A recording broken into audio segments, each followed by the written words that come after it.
Muy buenas tardes, bienvenidos a esta nueva emisión de Viralidad Social, como cada semana. Mi nombre es Fernando Maldonado y a nombre de la maestra Leti Montañer, quien conduce esta emisión, me da mucho gusto saludarles. Estamos transmitiendo a través de las plataformas de MGM Noticias y de Magma Media, a quienes agradecemos la hospitalidad. Voy a saludar a mis compañeros de mesa. Empiezo con Álvaro Ramírez. Álvaro, bienvenido, muy buenas tardes. Fer, buenas tardes Pepe Ojeda, y bueno, la maestra está ausente solamente esta emisión, en la próxima se incorpora la maestra Leti Montañer. Magnífica noticia. Pepe, bienvenido, muy buenas tardes. Qué gusto, Fer, qué gusto, Álvaro. Saludos, Leti, se te extraña.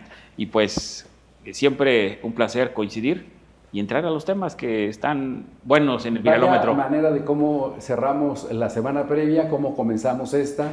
Está desde luego en el terreno de la discusión, un escenario que ya era altamente previsible, como el de la distribución de las curules en la Cámara de Diputados, las plurinominales, lo cual se ha traducido en una evidente mayoría calificada para el grupo en el poder, cosa a la que se había opuesto naturalmente y de manera entendible la oposición. Sin embargo, había ciertas necedades. Álvaro, tú que conoces de la técnica legislativa. Había necedades respecto de si era o no sobre representación. No me acuerdo exactamente del artículo, es el veintitantos constitucional, habla de que ningún partido, y dice así, partido, puede tener, y ya ahí habla de una fórmula, ¿no? Que puede tener muchas más curules que lo lleven a tener esta mayoría calificada, con la que se aprueban las reformas constitucionales, que son las 2/3 partes de los 500. Así es. Partido. Siempre se habló, y eso lo permiten también las reglas electorales, de una mayoría calificada compuesta. ¿Cómo se está conformando esta mayoría calificada? A través de lo que fue la alianza electoral del Movimiento de Regeneración Nacional, el Partido Verde Ecologista de México y el Partido del Trabajo. Juntos, en la Cámara de Diputados, tienen 364 curules, un número estratosférico, por lo menos para los últimos 30 años. Las mayorías calificadas, estas aplanadoras, que no tenían que consultarle nada a nadie dentro del ámbito legislativo, no se daban desde Miguel de la Madrid. Comenzó a fraccionarse o a demeritarse el sistema con Carlos Salinas de Gortari, y se rompe por primera vez no solo una mayoría calificada, sino una mayoría simple en la segunda mitad del sexenio de Ernesto Zedillo Ponce de León, que incluso por primera vez en la historia del país, la oposición preside la mesa directiva de la Cámara de Diputados. El primer diputado presidente de oposición en San Lázaro fue Porfirio Muñoz Ledo y Lazo de la Vega, que venía del PRI, pero que fue muy festejada esa posibilidad de que se aliara la oposición definiera quién iba a presidir la mesa directiva, y por primera vez ocurre en la 57ª, en la 57 legislatura, que fue de 1997 al año 2000, previo precisamente a la primera alternancia del país. Hoy es una mayoría calificada compuesta de 3 partidos, no está violando las normas, ni siquiera, por supuesto, la constitucional no es un partido, sí es una alianza, sí es un mismo sistema, régimen, lo que tú quieras, pero no es un mismo partido, y son las reglas que se aprobaron y que aprobaron los mismos partidos de oposición. En el Senado de la República no le alcanza, creo que no le va a alcanzar, todavía están por definirse algunas impugnaciones y demás. De los 128 escaños que hay en el Senado de la República, Morena y sus aliados, Verde, Partido del Trabajo y Morena, tienen 83 escaños. Se quedarían más o menos a unos 5 lugares. 3 de la mayoría calificada, que déjame decirlo, va a ser muy fácil conseguirlos. Incluso hay un poblano que estaría ávido de votar. O sea, no es que se vayan a pasar a Morena, ¿no? Simplemente tienen que votar. Por ejemplo, esto del Plan B, que es otro de los temas que vamos a tratar, esto de la reforma judicial, que es la punta de lanza del plan C, ¿no? Es el plan C, sí, claro. Es el plan C. Pues es muy sencillo conseguir votos. El PRI tiene una vocación colaboracionista y de sumisión, no tiene ningún problema, y esa vocación la trae hace 3 décadas. Que es una versión que ya empieza a cobrar cada vez más fuerza, porque Hay quien anticipa que Alejandro Moreno va a ayudar de alguna manera al grupo en el poder a cambio de que le validen algunas cosas que están todavía en el terreno de la discusión, ¿no? Y si no está Movimiento Ciudadano. Sí, por supuesto. Álvaro, y quizás habría que decirle a la gente que cuando dices partido, se refiere a los partidos representados en la Cámara, porque cuando registras los convenios de coalición electoral, comienza la vigencia con la campaña y termina con la validación de los resultados. Es decir, no trasladas esa alianza al terreno legislativo, que es un poco lo que ha argumentado la oposición, ¿no, Pepe? Sí, a mí me parece que es interesante. Primero, vale la pena que Álvaro en algún momento nos ilustre de su vida escribe un libro de todas esas crónicas legislativas, porque lo platica con pasión, no de ahorita, de todo el tiempo que lleva Viralidad, siempre nos ha puesto en el contexto de la vida legislativa de todas las legislaturas que te ha tocado vivir, Álvaro. Pero me parece interesante esto que comentas, Fer, es decir, ¿cuál es la discusión? ¿Dónde está el meollo del asunto, ¿no? Y el meollo del asunto es muy fácil, es decir, ahorita estamos viendo un escenario donde claramente no conviene, ¿sí?, para la oposición, pues aplicar la ley, aplicar los preceptos constitucionales. Entonces, todas las justificaciones que hay, es decir, a ver, el espíritu de las leyes, pues no dicen eso, ¿no? ¿Sí? Y el espíritu, pues resulta que pues no está presente formalmente en la ley. Pero lo interesante es que cuando convenía al régimen, pues era maravilloso esta sobrerepresentación, ¿no? Porque si lo vemos en estricto sentido, pues sí, hay una sobrerepresentación, ¿sí? Pero es interesante que la composición legislativa es una composición híbrida, ¿no? O sea, no necesariamente se va del directamente proporcional al número de votos que obtienen en las urnas, sino tiene que ver con otros elementos que tienen que ver con este tema del principio de representación proporcional. Entonces hay una mezcla que hace que sea un híbrido, ¿sí?, a la hora de asignar las diputaciones. Y ese elemento me parece que ese es el tema de la discusión. Lo decías muy bien, Álvaro, en la parte histórica, las reformas después del 2006, ¿qué pasó, no? ¿Sí? De las elecciones del 2006 se reforman la ley electoral. Pero después en el 2015 se vuelven a reformar. Y en ellas, en la primera cambia de partido a coalición. Es decir, que la sobrerepresentación es al partido, no a las coaliciones o a las alianzas. Y en el 2015 se debió de haber modificado, pero la oposición dijo, la oposición actual, pero en ese entonces los partidos en el poder dijeron no, así está bien, así que se quede. Ahora en el 18 que pasó, y ahora en el 21, y ahora en el 24, pues en el 18 y en el 21 se dijo que estaba bien. Todos firmaron los partidos que no había ningún problema. Y ahorita, pues ya no, ¿sí? En el 21, en el 18 estamos hablando de que era alrededor de un 15% de sobrerepresentación. Ahorita estamos llegando al 19% de sobrerepresentación, es decir, 19% pareciera que tiene más la alianza de Morena, PT y Partido Verde. Y la verdad que es interesantísimo verlo porque vamos a ver a un Verde que se va a convertir en la segunda fuerza política, pareciera que con los datos duros que están pasando por el INE y seguramente por el Tribunal Electoral, pues el Partido Verde se puede convertir en la segunda fuerza política, ¿no? Acción Nacional en la tercera y el PRI en la quinta fuerza política, ¿sí? Entonces son de los temas que sí generan una nueva realidad en la composición y en lo que se está generando de debates. Pero también yo pondría otro elemento más que hace un rato también decía Fer respecto a lo que va a pasar seguramente con el PRI, que el PRI pareciera más ahora un par, ¿no? ¿Sí? Pero ver también lo que está pasando en el PAN. ¿Te refieres al Partido Auténtico de la Revolución Exactamente. Mexicana, esa reliquia? Sí, o el Partido del Ferrocarril, que en algún momento después se convierte, ¿no? De Aguilar Talamantes, ¿no? Sí, y todo lo que esto conlleva.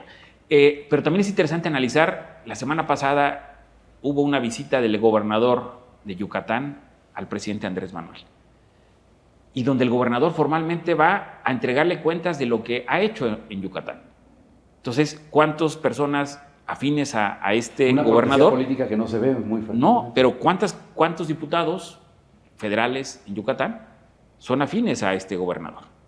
¿Sí? Es decir, Todos.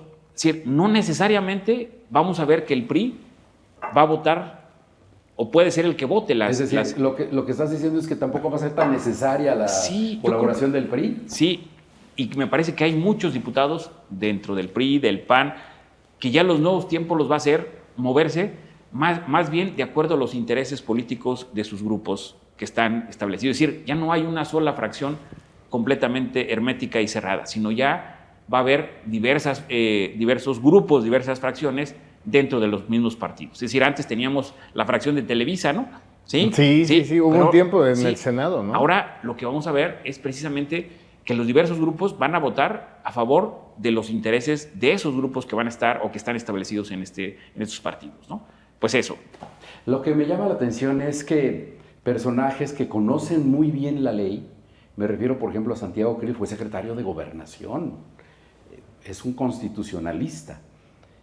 Y cito lo que le dijo al periódico El Universal, dice, más allá de la lógica jurídica habría que revisar si la ley vigente no es atentatoria contra los derechos humanos al interpretar la ley y distribuir las posiciones en la Cámara de Diputados. O sea, ya es un cinismo claro. impresionante, que no se había visto. Quieren tejer muy complejo el argumento y terminan siendo ridículos, ¿no? En este caso, Santiago Krill.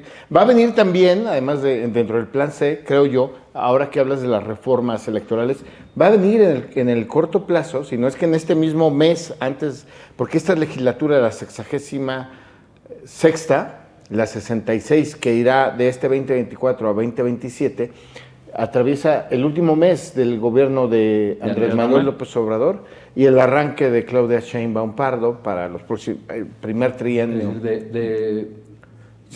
Comienza el 1 de septiembre. El 1 de septiembre y termina. Y bueno, va 3 años, pero Andrés se va en octubre. Se va el 1 de octubre. El último día de septiembre. El 1 de octubre rinde protesta Claudia Sheinbaum. Va a haber ahí que será histórico y muy emocionante entregarle la banda. Va a ser muy importante e interesante quién va a ser el presidente o la presidenta de la mesa directiva de la Cámara de Diputados. No sé, yo creo que sí, no lo sé, sería histórico, relevante. Ifigenia, que es además fuste de la lucha de las mujeres en este país, es un baluarte importantísimo, histórico. Pero además encabeza la corriente democrática en el 88. Y la decana también, ¿no? Pues es de la que cuántas veces ha sido legisladora, ¿no? Yo creo que debe ser de la... Siempre está en la mesa de decanos desde hace décadas, ¿eh? Sí. Pero bien, va a venir esta reforma electoral en donde no va a poder meter mano tampoco la oposición. Van a buscar, o no sé si se animen de un tajo, anular la representación proporcional, los plurinominales, que yo personalmente creo que sería un error. Hemos visto que los partidos tienden a poner ahí a su cúpula partidista o hasta los hijos de los notables. Lo que sucede, Álvaro, es que habría que recordarle a la gente cómo nacen los plurinominales. Es correcto. Para darle una proporción, hacer del semiclandestinaje o de la insurrección de los movimientos socialistas y comunistas que salieran a la vida institucional. A lo largo de los años terminó por pervertirse. Sí, pero sigue teniendo en algún grado esa esencia. Sí, pero yo creo que lo que va a pasar desde mi punto de vista es, sí son necesarios, es decir, el sistema político los vuelve necesarios porque es una válvula de escape. Pero sin embargo 200 se me hacen Sí, no, tiene que haber una demasiados. reducción.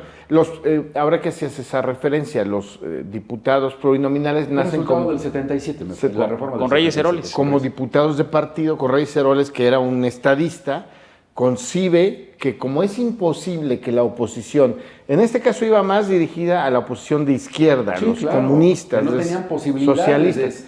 Estaban hacer- en el clandestinaje, como decías sí, bien. claro, Pero sus además- reuniones era más un asunto como de fe, ¿no? Sí, no, pero además era imposible que ellos y también Acción Nacional ganaran un distrito de mayoría relativa. Hoy son 300 distritos en el país. Va a pasar, si evoluciona y mantiene una solidez y crece en esa fuerza el régimen actual, ahora con Claudia Sheinbaum, que va a ser muy difícil que cualquier partido de oposición gane en territorio alguno de los 300 distritos. Y entonces es ahí donde los antes de partido, que ha evolucionado hasta convertirse en plurinominales, tienen un sentido y un objetivo. Justificación. Sí, en la lógica. realidad son Pero ahí necesarios. tenemos que ir al origen, porque es cierto lo que tú dices. En Puebla, vaya, vemos posiciones entregadas a través de las diputaciones plurinominales a gente que políticamente no tiene mérito. Lo que ha hecho es el cuatismo del presidente del partido en turno, etcétera, etcétera, pero no aportan, no tienen capacidad de negociación, ni articulan ideas, son premios de consolación. En algunos casos, por ejemplo, en este caso, ya que tocas el Congreso local, a mí me gustó la lista del Congreso local de Morena. En esta. La lista plurinominal del Congreso local. Que además casi toda la lista pluri se va a ir al gobierno de Alejandro Armenta. Es correcto, sí. Está José Luis García Parra, está Samuel Aguilar Pala, que es suplente de José Luis García Parra, está Celina Guzmán. Prácticamente las primeras posiciones, ¿no? El primero es Julio Huerta, ¿no? Si Es no me Julio equivoco. Huerta. Bueno, él se va a quedar porque no ha habido invitación para él, pero la lista pluri de Morena creo que estuvo fortalecida con gente interesante, no así en otros partidos, ¿no? Pero vaya, digamos que ahí se justifica porque hay un trabajo político, hay una congruencia política, pero en muchos casos las diputaciones plurinominales, voy a citar un caso, no recuerdo qué legislatura fue, en donde Margarita Zavala busca una diputación plurinominal, la desplazan para entregarle la diputación plurinominal a Euquid Castañón. Cierto, fue Era una lucha de poder entre el grupo de Rafael Moreno fue Valle hace y de Felipe Calderón, hace dos o tres legislaturas. O sea, eso te dibuja cómo es que la vida partidaria de pronto premia a quien no tendría que recibir un premio a cambio de una negociación. Igual pasa con la lista nacional, el equivalente a plurinominal en el Senado. Alguna vez, y recientemente, Silvana Beltrones, la hija de Manlio Fabio Beltrones Rivera, fue senadora de lista nacional, luego fue diputada de lista nacional. Ella tiene un trabajo altruista ahí con una fundación, Una ONG me parece. Pero se me ocurren dentro del mismo PRI 30 mujeres que merecerían más que Silvana Beltrones un lugar plurinominal. Pero vaya, por eso es que el sistema de repartición de plurinominales entró en crisis. O sea, ¿para qué necesitamos 200 diputados que son 200 premios de consolación porque simplemente han invocado a la meritocracia, al cuatismo, pero no, en realidad no traen consistencia política ni ideológica? Lo ideal sería, y hablaríamos de realmente de cuáles son los méritos para que es decir, como así se va el tema que sigue, del tema de la reforma judicial y de cuáles son los méritos para los jueces, ¿no? Para que puedan ser jueces, ¿no? Ministros o magistrados. En la lista plurinominal, pues debería de ser así, es decir, a ver, los mejores hombres de cada partido que tengan asegurado. Y mujeres. Sí, los mejores hombres y mujeres, o mujeres y hombres de cada partido, tengan la posibilidad, pues, de llegar de manera directa. Es decir, si analizamos en Acción Nacional en Puebla, ¿cuántos panistas quedaron fuera de las listas, ¿no? ¿Sí? Si analizamos al Revolucionario Institucional. En Puebla, Francisco Fraile, Humberto Aguilar Coronado, que es gente que viene desde Sí. el reparto de volantes. Sí, y que hacen una labor interesante en la parte legislativa, o han hecho una labor importante en el trabajo legislativo, pero también en los demás partidos.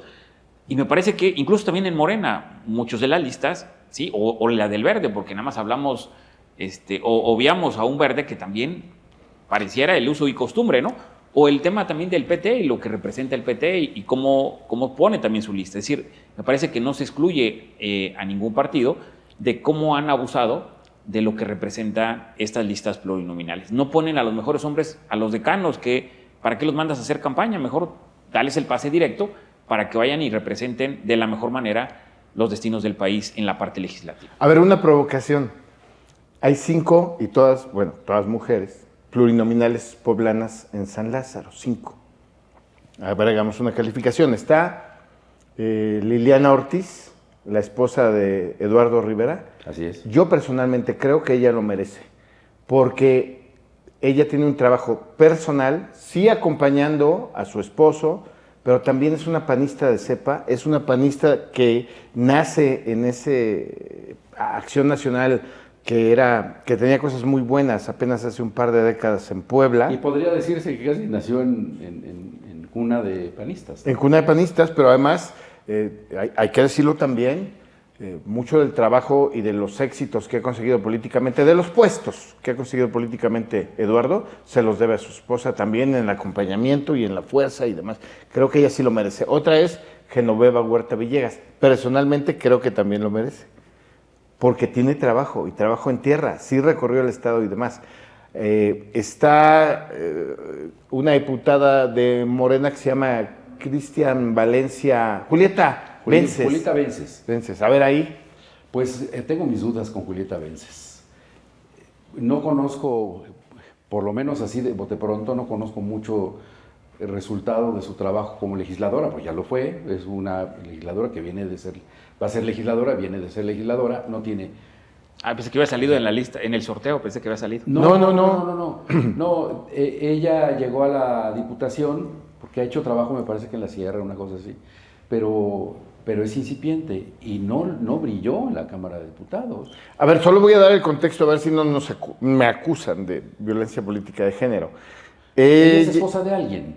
Ella tiene de esposo, a ver si lo dije bien para brincar el tema de la violencia política, tiene de esposo a este hombre que ha sido señalado y hasta denunciado por vender candidaturas, Carlos Evangelista Aniceto. Pero creo que ella creo que sí tiene trabajo, fíjate, en tema de migración, en tema de género como diputada federal. Puede ser que me equivoque, porque son 500 porque diputados. Va a ser su tercera diputación al hilo. La primera creo que fue mayoría relativa, después plurinominal y otra vez plurinominal. Pero lo que sí repruebo en ese caso de esa primero candidatura y ahora una curul plurinominal es que ella es morenacha. Pero además, Moisés Ignacio Mier Velasco en sus momentos de campaña y de cuando perdieron el piso y pensaron que él podía ser el candidato al gobierno del estado, la propuso como candidata al Senado. En un contexto de abuso, de soberbia, de petulancia, y como no la pudo hacer candidata al Senado, pues maniobran para... Y ahora va a la plurinominal. Bueno, ahí tenemos un ejemplo de cómo es que se desvirtuó el sistema de reparto de candidaturas plurinominales. Sí, en sentido estricto, ¿cuántas mujeres habría? ¿Sí? ¿O hay? Con más merecimientos, con más merecimientos que Julieta Vences. ¿Y quiénes son las demás mujeres ahí? Para que no te... Está Mayela, se me va el nombre, la presidenta de Fuerza por México, que ya ha sido diputada local, que ya ha sido diputada federal, más o menos revisa sus antecedentes legislativos y de trabajo y bien, presentó iniciativas, vamos, en fin. Pero el tema del... Ella como líder de partido va, ¿no? El punto de partida era ese, ¿por qué hace crisis el sistema de repartición de plurinominales y por qué lo hace injustificable en estos momentos? Si entra esta reforma, como anticipa Álvaro, como este paquete de reformas, en el último mes de la gestión del presidente López Obrador, pues va a ser todo un desafío, porque comenzará a aplicar esta reforma, porque con toda seguridad va a ser aprobada, porque habrá mayoría calificada. Con toda seguridad comenzará a aplicar en la legislatura siguiente. No, o dos más. O dos más. Bueno, depende, habrá que ver, ¿no? ¿En qué momento se da? Mira, distinto de lo que decía mucha gente, y vimos el resultado, un triunfo de Claudia Sheinbaum por más de 35 millones de votos, con 32 puntos de diferencia, lejos de erosionarse, porque el poder desgasta, lejos de erosionarse el sistema, se está fortaleciendo más y más y más, y las reglas electorales van a venir en este sentido para la conveniencia del sistema. Qué bueno que lo mencionaste, porque seguramente Pedro Ferriz tiene otros datos. Que descubre algoritmos, ¿no? Pedro Ferriz. Bueno, y el otro tema, Pepe, es el de la reforma judicial, porque una cosa va acompañada de la otra. La reforma judicial, que entiendo hoy entrará o entró ya a discusión en comisiones, no se puede entender sin esa mayoría calificada. Sí, incluso después del 2 de junio, la sobrerepresentación podría ser lo de menos si no estuviera el debate de la reforma judicial. Me parece que en realidad el gran debate es ese. Exacto. Porque la oposición, los grupos, el Consejo Coordinador Empresarial, que se ha pronunciado por la supuesta sobrerepresentación, en realidad lo que están viendo es lo que viene. Sí. El paquete de iniciativas de reformas constitucionales, entre las cuales está la reforma judicial. Sí, sobre todo que es interesante que desde el 18 se han roto ciertos equilibrios y se han movido estos equilibrios en nuevos equilibrios. Pero este pasado 2 de junio, vuelve a romper el equilibrio. Y el margen o el bono democrático es que el presidente lo puede jalar el equilibrio hasta donde él crea, o el umbral que él crea, que debería de volverse a dar ese equilibrio. Y ahorita esa está la pugna, es decir, qué es lo que de alguna u otra manera ha entorpecido, según el presidente, ¿sí?, el avance democrático de la Cuarta Transformación. ¿Dónde se ha truncado? ¿Dónde ha habido terracería en la Cuarta Transformación, en el piso de la Cuarta Transformación? Pues en el ámbito judicial. Pero también es algo interesante que los debates que se han generado la semana pasada, lo de Ken Salazar, ¿no? ¿Qué dice? Reconoce que el Poder Judicial sí tiene un problema, pero que no debería de ser esta la reforma, porque atenta supuestamente con los principios de la parte empresarial, o puede atentar contra los principios de los empresarios, la percepción de los empresarios. Y también el embajador de Canadá también refiere que hay un nerviosismo de los empresarios, es decir, ¿dónde está pegándole con la reforma judicial? Ya encontramos el hilo, ¿no? Es decir, donde más daño está haciendo. Follow the money. Exacto, donde más había el beneficio del ámbito judicial. Me acuerdo mucho, hace una semana o 2 semanas, hablábamos de que el ámbito judicial o el Poder Judicial, si tienes dinero, te puede ir bien, ¿no?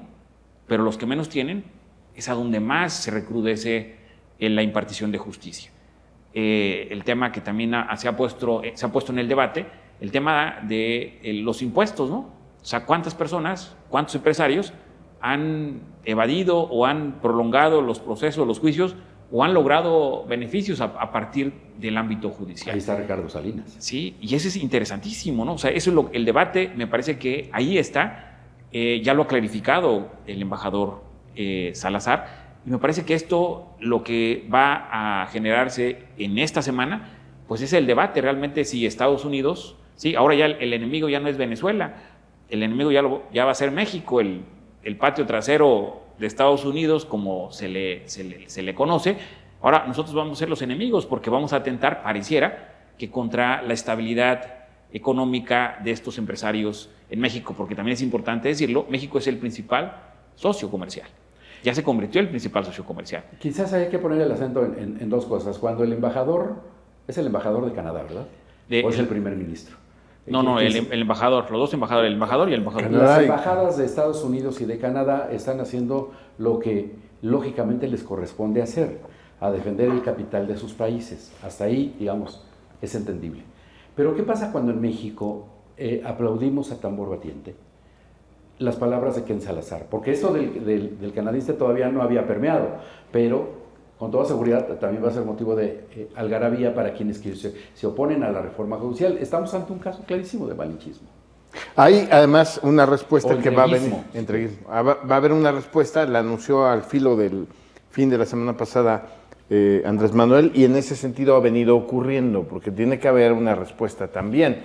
Creo yo que hay maniqueísmo, porque si una parte o una comunicación específica con un sector que es el empresarial de a de veras, hay que diferenciar. Decía Manuel Bartlett, bueno, me lo contaron, no me lo dijo a mí, don Manuel, ¿no? Que en Puebla, para poner el ejemplo, que en Puebla no hay empresarios, hay abarroteros. Entonces, haciendo la diferenciación, creo que Claudia Sheinbaum desde la campaña mantuvo comunicación con el verdadero sector empresarial, los de a de veras, sin menospreciar a nadie y haciendo la alusión a don Manuel, no los que tienen algún tipo de interés específico. Ken Salazar lo que hace es defender los intereses de sus empresarios. Y lo mismo el embajador de Canadá. Pero una de las cosas que ha tenido especial cuidado Claudia Sheinbaum y su equipo, bueno, una poblana se ha visto incluso involucrada en ese trabajo, que es el trabajo con los empresarios, es planchar este plan C con el sector empresarial, el de a de veras.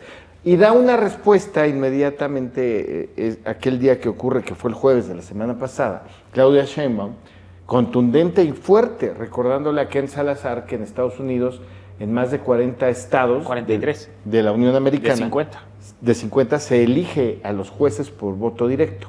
Por ahí también hay una precisión, no es todo el staff, no sé cómo llamarle, el equipo de Poder Judicial. El aparato. No es todo el aparato, pero sí hay elección de jueces en Estados Unidos. O sea, no tendría por qué venir a asustarse, pero es parte del debate.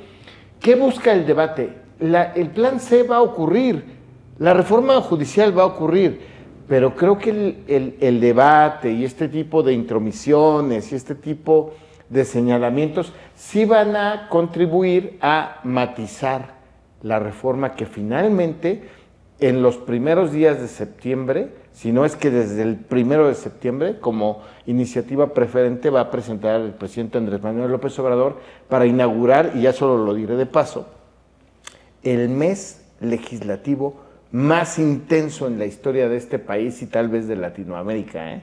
Va a ser muy interesante.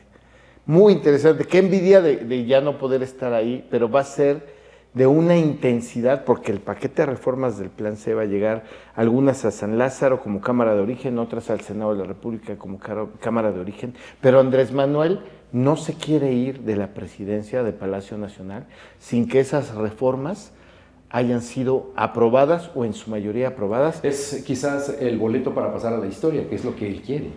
Yo creo que ya pasó la historia, pero esta es permíteme el lugar común, la cereza del pastel, que va a ser del tamaño de una manzana o de una sandía. Sin embargo, el nivel del debate, la discusión sobre la viabilidad o no de la reforma judicial ha alcanzado dimensiones de grandes proporciones. Yo insisto en que este debate que estamos viendo por la reforma judicial es mucho más amplio, más grande y más estruendoso que el que se hizo con la reforma en materia de seguridad, la frustrada reforma en materia de seguridad pública y también la reforma electoral. O la reforma, en su momento la reforma energética. Y la reforma energética. Con todo el pacto por México y todo lo que esto que... todas ellas son exactamente proporcionales a los fracasos legislativos de Nacho Mier, ¿no? Exacto. Hay que decirlo. Pero yo lo que veo es un debate mucho más intenso que está en las mesas de las familias, en los cafés y no necesariamente en la comentocracia.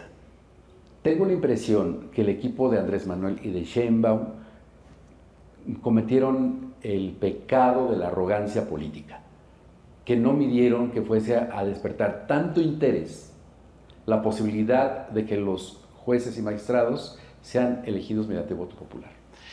Sí, o me parece que también lo midieron y que precisamente... ¿De verdad crees que no es un error de cálculo, Pepe? Digo, puede ser que, o sea, coincido contigo, pero también ver del otro lado, porque pareciera que si Ken Salazar no hubiera entrado, si Canadá y otros actores en el tablero internacional no hubieran entrado, yo creo que hasta ahí se va a quedar. No creo que el gobierno de Estados Unidos ni el de canadienses se quieran meter, ¿no? Me parece que ahí sí ya sería una afrenta y sería ya un movimiento ya ideológico en América Latina y en el mundo, ¿no? Es decir, China voltearía a ver, Rusia y voltearían a ver qué está pasando en México, ¿no? Porque lo que se desgaste, ellos lo van a aprovechar contra Estados Unidos. A mí me parece que si no hubieran entrado estos actores, coincidiría totalmente contigo. Pero me parece que al entrar, me parece que sí midieron el cálculo, porque sí están haciendo un tema a nivel, un tema mayor, pues, o sea, sí están enfrentando, porque pareciera que la magnitud, pareciera que era una magnitud aldeana, ¿no? Pero con todos esos elementos podemos ver lo que hay alrededor, cómo incluso aquí Puebla podemos analizar el caso de Puebla, es decir, cómo puedes enfrentar a Agua de Puebla, ¿no? Cómo puedes enfrentar el tema del Museo Barroco. ¿Cómo puedes enfrentar todos esos contratos? Pues estás en desventaja completamente, ¿no? Y cómo puedes enfrentar muchísimo más temas de orden empresarial con el marco legal que tenemos actualmente. Y el marco legal, pues, privilegia que aun cuando haya sido leoninos o no, pues ya se dieron, ¿no? Y se establecieron conforme a la ley que está establecida, ¿no? Y me parece que esto que está entrando es medir que es algo mayor, que desde mi punto de vista yo tampoco lo había dimensionado, de que no es cualquier cosa, ¿no? Es decir, realmente sí, si lo logra Andrés Manuel, que parece que lo va a lograr, que si se baja o lo adaptan o acotan la reforma, sí, me parece que con lo que hagan, me parece que es muy relevante. Lo digo porque cuando dije la comentocracia, pues es los partidos de oposición, los liderazgos sociales, las cúpulas empresariales y demás, pero la discusión está en la mesa de las familias mexicanas. Te voy a contrapuntear. Venga. Vamos a ver en esta semana, en el desarrollo del debate, los argumentos y la intensidad y los matices, si incluso lo calculó tan bien Andrés Manuel López Obrador como el estratega que siempre ha sido. Estratega que no estadista, ¿verdad? Bueno, yo digo estadista y él dice que es estadista, yo digo que es estratega. Ese es vamos a estar así en el asilo con nuestros bastones y vamos a mantener ese debate. Con este tema de la intromisión de opiniones, ¿por qué es eso?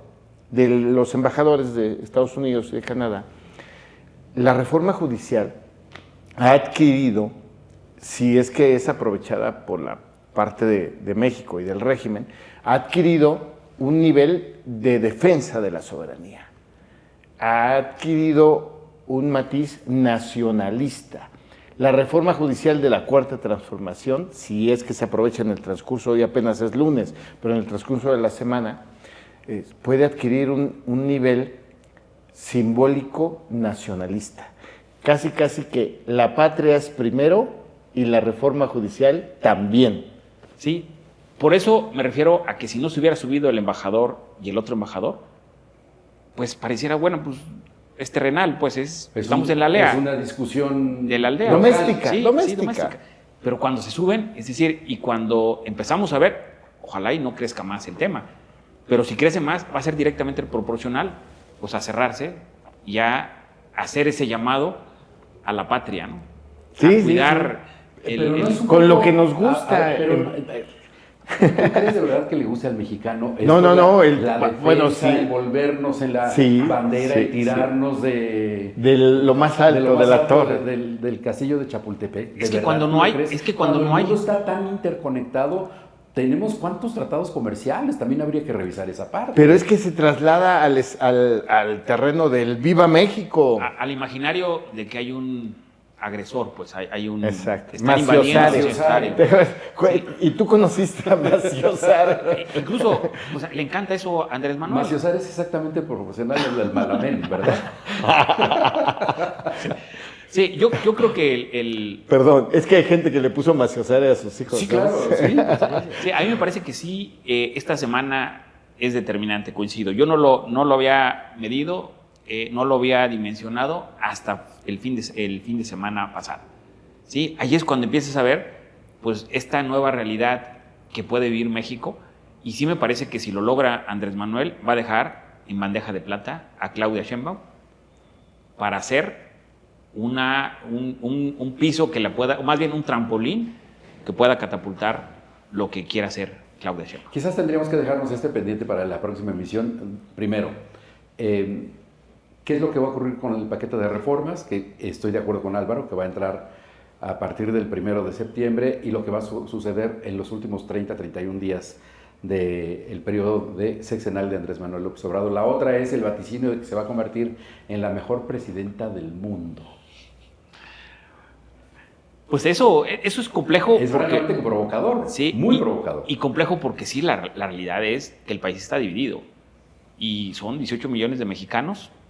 Y necesitas, bueno, es una minoría, pero una minoría importante y estridente, pero necesitas unificar, ¿no? Sí, o sea, es decir, el mensaje de Claudia debería de ser ya de concordia, ¿no? Ya debería de cambiarlo, pero si lo hace así, pues tiene que abrir y ceder, y en ese inter, pues puede perder el avance que de pudiera compromiso tener. para la próxima edición, ¿les parece? Porque Pero, hay otros temas. Sí, pero bueno, ya finalmente para este tema de la reforma judicial se puede incluso convertir en una proclama de camisetas, y cuando ya eso ocurre, México para los mexicanos, reforma judicial, ¿sí o qué no?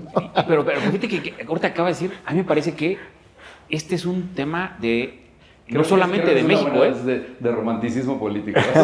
pero no solamente es un tema de México. Si analizamos, porque la verdad el ámbito judicial en el mundo es una élite privilegiada y donde se ha cuidado, y es una casta, pues, ¿sí? Donde analizamos, por ejemplo, España, el presidente en muchos de los momentos, se tiene que subordinar a lo que el ámbito judicial, pero no solamente en Europa, sino en América Latina. ¿Quién ratificó el triunfo de Nicolás Maduro en Venezuela? El Tribunal Supremo de Justicia.